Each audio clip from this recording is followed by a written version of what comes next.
ஆண்டவரங்கே இயேசுவின் நாமத்தினாலே இந்த காலை வேலையில் கூட உங்கள் யாவரையும் வாழ்த்துகிறேன். கர்த்தர் உங்களை ஆசீர்வதிப்பாராக. இந்த நாளிலே கூட 2 கொரிந்தியர் 8ஆம் அதிகாரம் 21ஆம் வசனத்தை கூட வாசித்து தியானிக்கலாம்.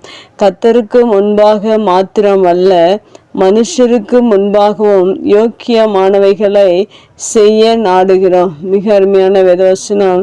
இந்த வேத வசனத்தில் கூட யோக்கியமானவைகள் என்று சொல்லப்பட்டிருக்கிறது. அம்மையாக நம்முடைய வாழ்க்கையில் யோக்கியமானதை நாம் ஒவ்வொரு நாளிலும் செய்கிறவர்களாக இருக்க வேண்டும். அன்று பவுல் ஊழியம் செய்த நாட்களில் பவுலும் தீமோத்தேயும் இப்படியாக கர்த்தருக்கு முன்பாகவும் மனுஷருக்கு முன்பாகவும் யோக்கியமானவைகளை செய்து ஊழியத்தை மிகவும் சிறப்பாக செய்திருக்கிறார்கள். அவர்கள் ஆவிக்குரிய வாழ்க்கையில் எப்படியாக ஒவ்வொரு நாளிலும் கர்த்தருக்கு முன்பாகவும் மனுஷருக்கு முன்பாகவும் சரியாய் நடந்திருக்கிறார்கள். அதுபோல் நம்முடைய வாழ்க்கையில் நாமும் கூட யோக்கியமானவைகளை செய்வதற்கு நாடுகிறவர்களாக இருக்க வேண்டும். அதற்கு மாறாக இன்று உலகத்தில் பல மனிதர்கள் ஒவ்வொருவரும் தேவனுடைய பிள்ளைகள் மற்றவர்கள் யாராக இருந்தாலும் நாம் யோக்கியமானவைகளை செய்வதற்கு நாடுகிறவர்களாக இருக்க வேண்டும்.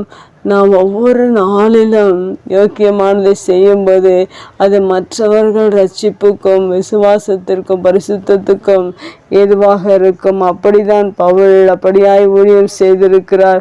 அங்கு தீமோத்தேயுவை குறித்து சாட்சியாக சொல்லும்போது அநேக காரியங்களில் ஜாக்கிரதை உள்ளவன் என்று சொல்லப்பட்டிருக்கிறது. ஜாக்கிரதை உள்ள மனிதனாக தீமோத்தேயு பவுலுடன் ஊழியராய் அப்போஸ்தலர் நாட்களிலே ஊழியம் செய்திருக்க. அதுபோல நம்முடைய வாழ்க்கையில் கிறிஸ்துவை நாம் ஏற்றுக்கொண்டதிலிருந்து நாம் ஒவ்வொரு நாளிலும் மனுஷருக்கு முன்பாகவும் கர்த்தருக்கு முன்பாகவும் யோக்கியமானவைகளை செய்வதற்கு நாடுகிறவர்களாக இருக்க வேண்டும். அதை தான் தேவன் விரும்புகிறார். அதை தான் பவுல் தீமோத்தேயும் பவுலின் நாட்களில் ஊழியம் செய்த அவரோடு கூட ஊழியம் செய்த ஒவ்வொருவரும் செய்திருக்கிறார்கள்.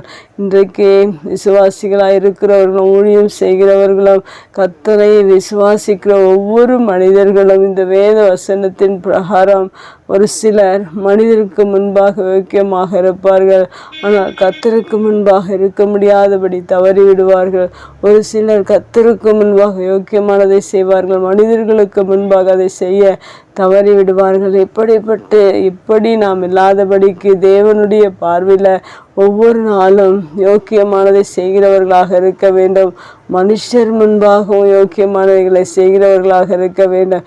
இப்படியா நம்முடைய வாழ்க்கையில் தொடர்ந்து அந்த பவுலின் நாட்களில் அவர்கள் எப்படி வாழ்ந்து தேவனை மகிமைப்படுத்தினார்களோ அதுபோல் இந்த கடைசி நாட்களில் நாமும் கர்த்தருக்கு முன்பாகவும் மனுஷருக்கு முன்பாகவும் யோக்கியமானவைகளை செய்து அநேக ஆத்துமாக்களை தேவனிடத்தில் சேர்த்து கொள்வதற்கும் மற்றவர்களுடைய வாழ்க்கையில் ஆவிக்குரிய வாழ்க்கையில் அவர்கள் இன்னும் வளர்வதற்காக விசுவாசத்திலும் பரிசுத்தத்திலும் இன்னும் ஆவிக்குரிய காரியங்களை கற்றுக்கொள்வதிலும் அநேகர் ரட்சிப்படைவதற்கும் ஏதுவாக யோக்கியமானவைகளை செய்ய நாடுங்கள். கர்த்தர் உங்களை ஆசீர்வதிப்பார். கண்களை மூடி செபிக்கலாம். எங்கள் அன்பு தகப்பனே, இந்த அருமையான வார்த்தைக்காக நன்றி.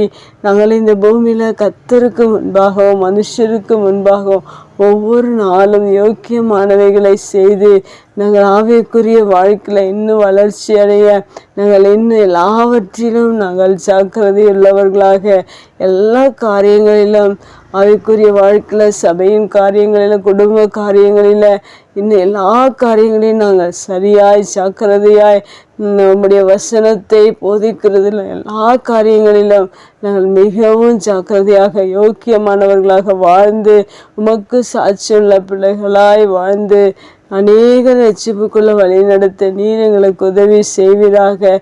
தொடர்ந்து உங்கள் பிரச்சனை எங்களோடு கூட இருக்கட்டும்.